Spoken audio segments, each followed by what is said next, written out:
de Isaías 54, versículo de hoje, que é o versículo 3.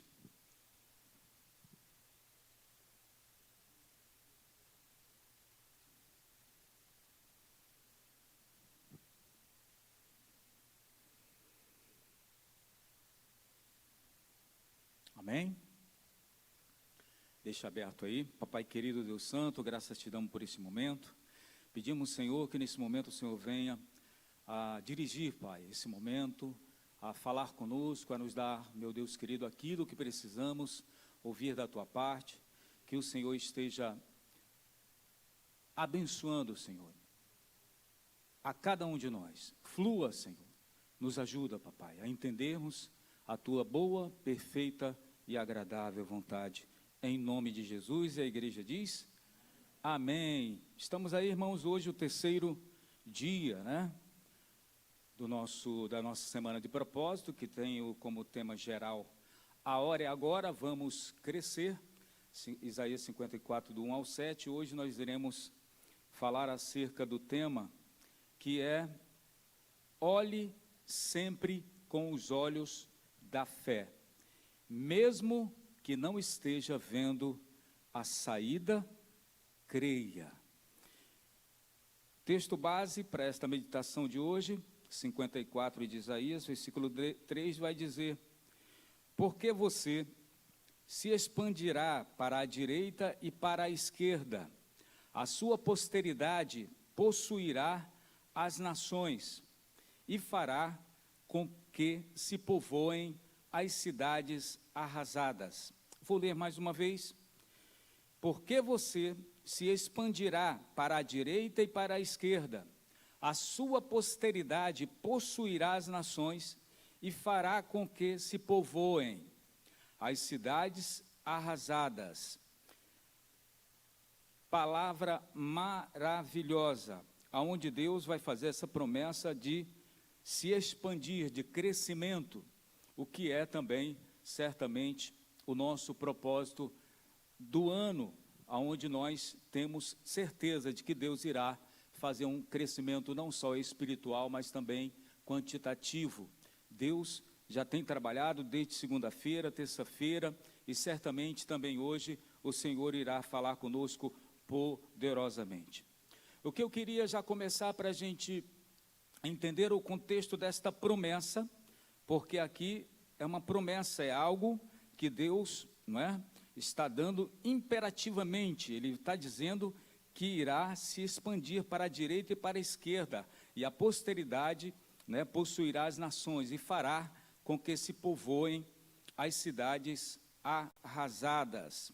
Então nós percebemos que o contexto aonde Deus vai fazer essa promessa, onde Deus vai dizer para o povo que esse povo se expandirá para a esquerda e para a direita, e que irá realmente possuir as nações, é um contexto aonde consideramos que é o segundo pior momento que o povo de Israel passou durante a sua história.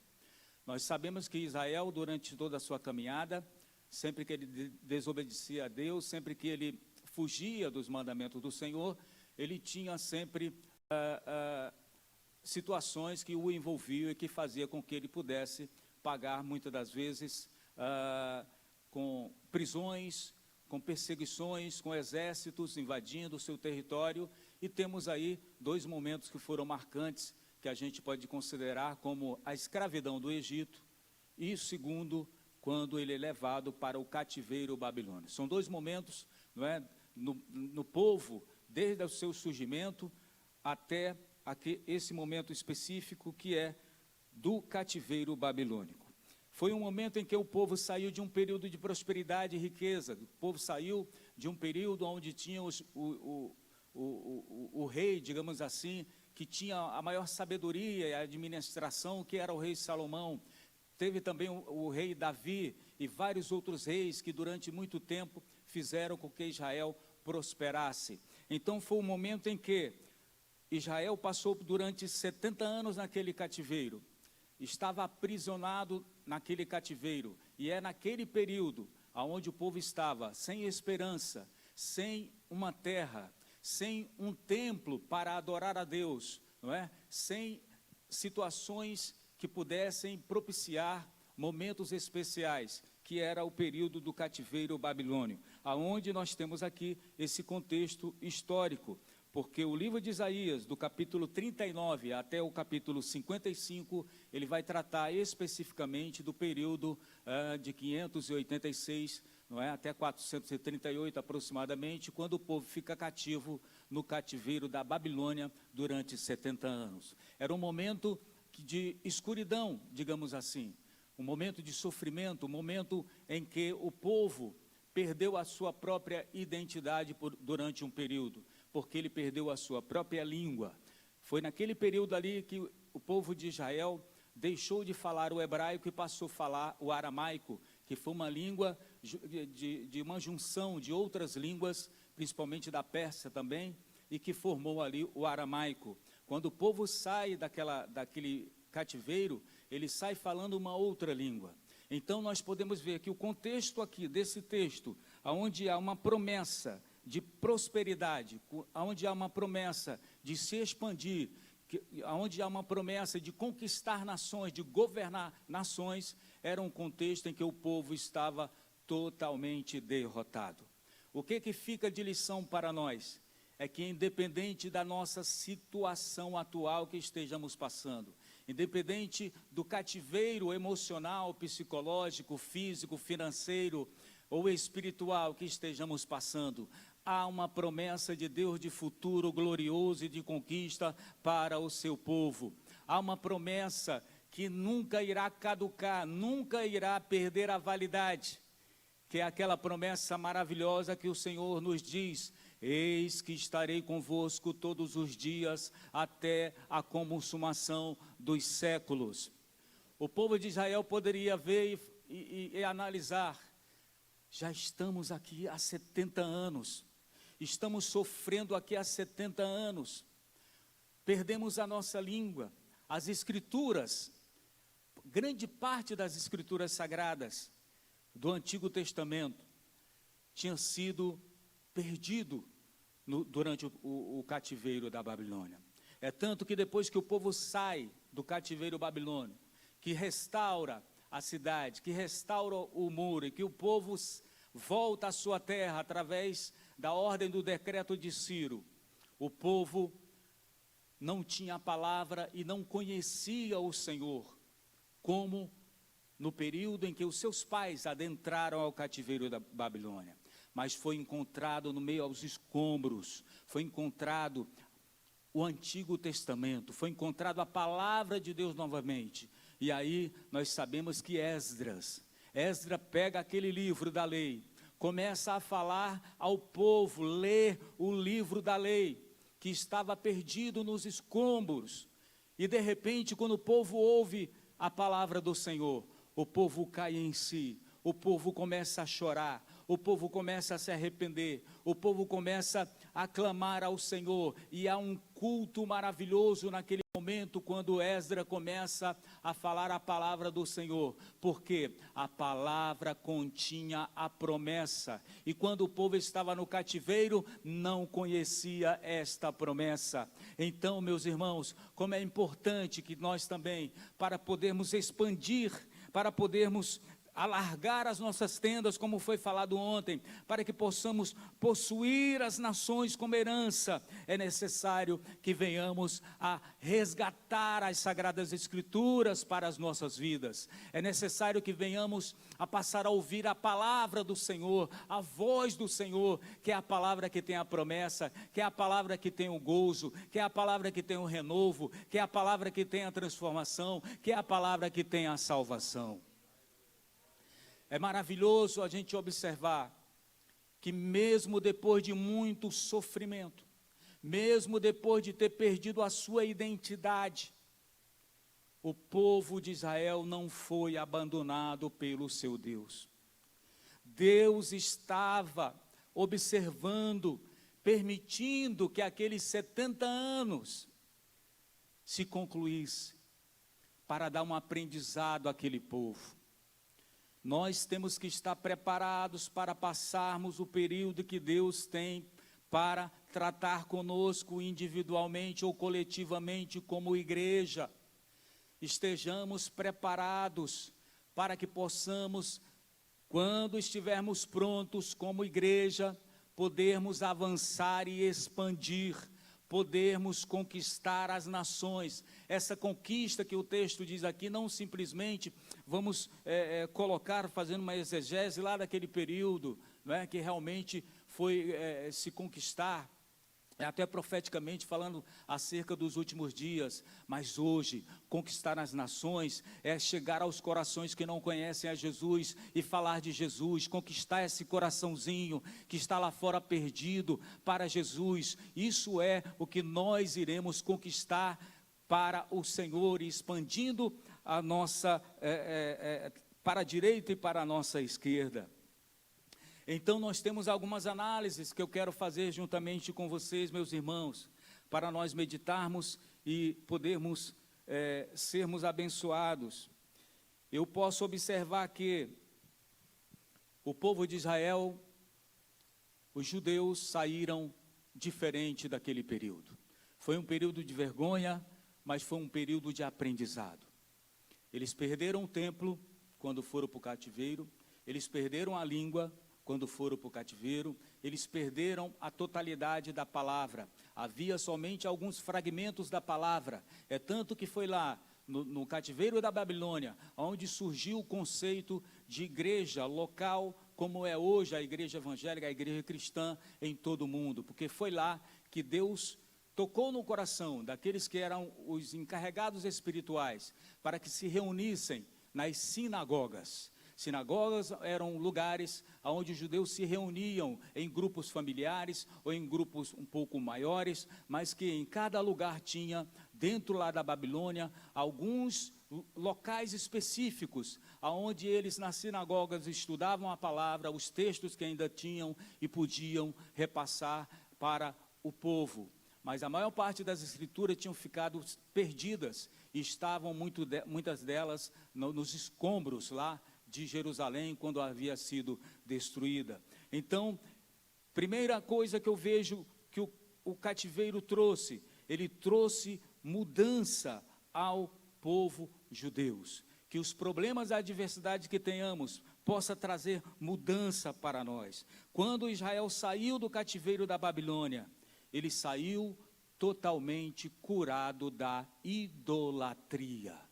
Se nós observarmos e lermos a palavra do Senhor, todos os livros que antecedem, que conta a história de Israel, até o cativeiro babilônico, foram períodos em que o povo sempre se envolvia com idolatria, sempre trocavam Deus por outros deuses. Mas depois do cativeiro babilônico, Deus tratou com o coração daquele povo, e aquele povo nunca mais se dobrou a um ídolo, e isso está até hoje. Os judeus de hoje não adoram ídolos mais, os judeus de hoje não se dobram mais aos pés de nenhuma imagem, como nós vemos aí na internet, alguns querendo ainda afirmar o maior erro da humanidade, que é dizer que está certo adorar a imagem. Imagem não fala, imagem não ouve, imagem não enxerga, imagem não interage. Só há um que ouve, enxerga e interage, é o Todo-Poderoso, o Deus dos deuses, que ouve a minha e a sua oração, que está atento para nos responder. Ele foi curado da idolatria. Aprenderam também uma nova língua, o aramaico, passaram a falar uma nova língua. Jesus falou o aramaico, Jesus pregou em aramaico. O hebraico que existia naquele período de Cristo era um hebraico somente litúrgico, que era um hebraico falado somente pela alta classe, não é? Pelos fariseus, pelos saduceus, por aqueles que eram ligados mais à religião. O povo mesmo não sabia o hebraico, porque tinha perdido aquela língua. O povo mesmo comum falava o aramaico. Alguns mais com uma melhor oportunidade sabiam um pouco de latim, que era a língua também oficial, como o inglês é hoje. Então eles saíram com uma nova língua. E também, meus irmãos, eles desenvolveram uma nova forma de adorar a Deus. Eles adoravam a Deus no templo. O templo foi destruído. Eles disseram: nós estamos curados da idolatria, nós vamos parar de adorar a Deus? Não. Surgiu lá a sinagoga, onde eles adoravam a Deus. No período de Jesus, mesmo com o templo que foi reconstruído, não é? Anos antes de Jesus vir, na época de Herodes o Grande, Jesus ia para o templo, mas Jesus também ia para a sinagoga. Ou seja, esteja onde você estiver, depois do cativeiro que Deus te tirou, seja qual for a sua posição, ou na igreja, ou na tua casa, Jesus estará com você. O resultado do cativeiro trouxe vida nova para aquele povo, que ao ouvir as Escrituras, depois que saiu do cativeiro, glorificou e se rendeu totalmente ao Senhor. Como eu já falei para vocês, meus irmãos, depois que o povo saiu, o povo ouviu Esdras a ler as Sagradas Escrituras, o Antigo Testamento, e ao ouvir, eles compreenderam o quanto eles tinham se afastado do Senhor, e entenderam que sem o Senhor eles não tinham vida, e aí se aquebrantaram diante do Senhor. É isso que a palavra de Deus faz, meus irmãos. Quando nós a lemos, quando nós a ouvimos, a palavra de Deus toca em nós, a palavra de Deus nos molda, a palavra de Deus nos transforma, ela gera vida, ela gera esperança, ela gera dedicação e amor ao próximo, como o nosso irmão Euclides orou aqui na sua oração, de nós, transformados pela palavra, podermos amar os nossos irmãos. Isso tudo vai gerar o expandir das nossas tendas para a direita e para a esquerda, porque quando a gente ama, a gente atrai pessoas. Quando a gente é grosso, a gente afasta as pessoas. Mas quando a gente ama, é acessível a todos, não fazemos acepção de pessoas, a gente agrega mais pessoas, né? E essa característica é a característica da nossa igreja Nova Vida de Bradipina. Outra coisa maravilhosa, que eu já dei também uma leve pincelada, depois do cativeiro, do sofrimento, o alargar das tendas, o alargar e o expandir para a direita e para a esquerda foi restaurado, porque o maior símbolo religioso dos judeus até hoje é o templo. O templo é o lugar mais sagrado para os judeus. E quando eles perderam o templo, eles ficaram totalmente perdidos também espiritualmente. Lembramos que durante o período do cativeiro, o que Daniel fazia? Daniel subia no seu quarto onde ele estava lá e ele orava, não é, de frente para onde ficava Jerusalém, para onde ficava o templo, e ele orava 3 vezes por dia, buscando a Deus em direção a Jerusalém, ansioso por aquele templo suntuoso que outrora tinha o esplendor e que todas as nações sabiam que o Deus de Israel era um Deus todo-poderoso, mas eles tiveram de volta o templo. Foi reconstruído o templo para que eles pudessem voltar a buscar ao Senhor lá.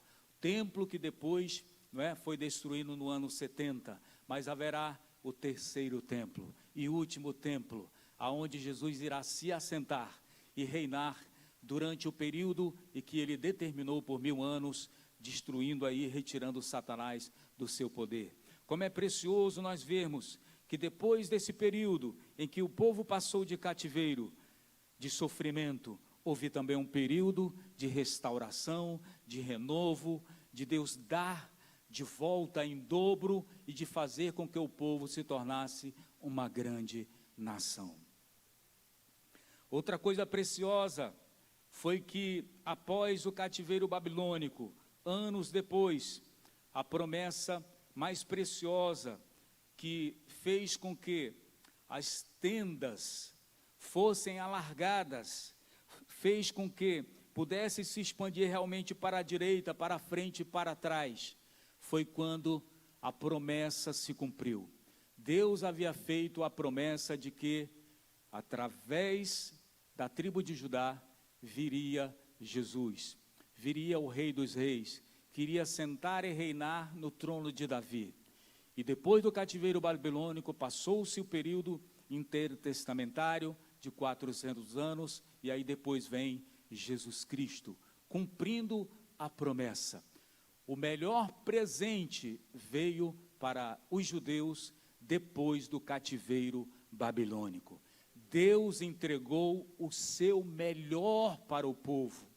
Jesus desceu para presentear a Israel, para presentear os judeus.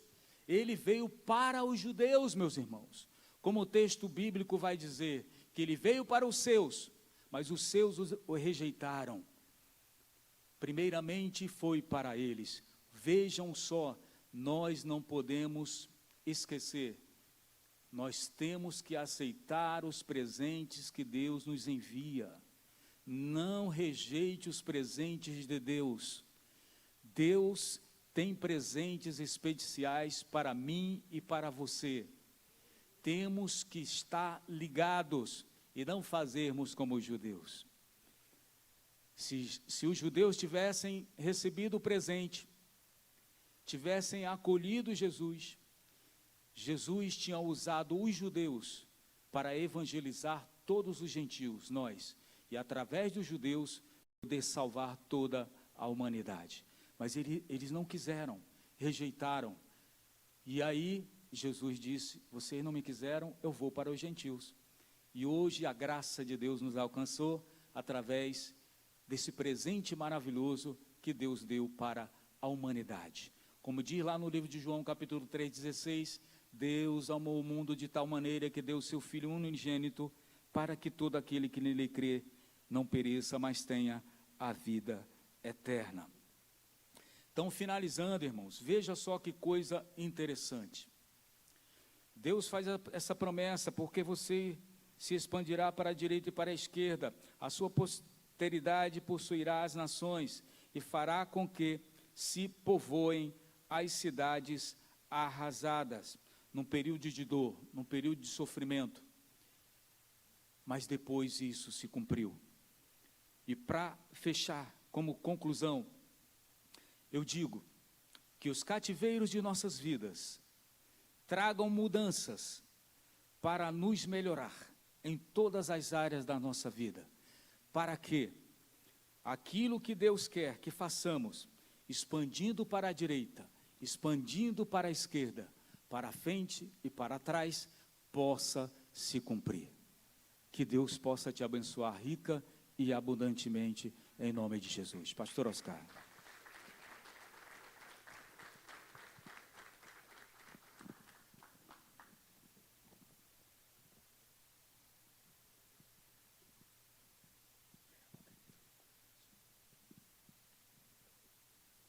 Glória a Deus. Boa noite, meus queridos. Eu acho que hoje foi assim uma coisa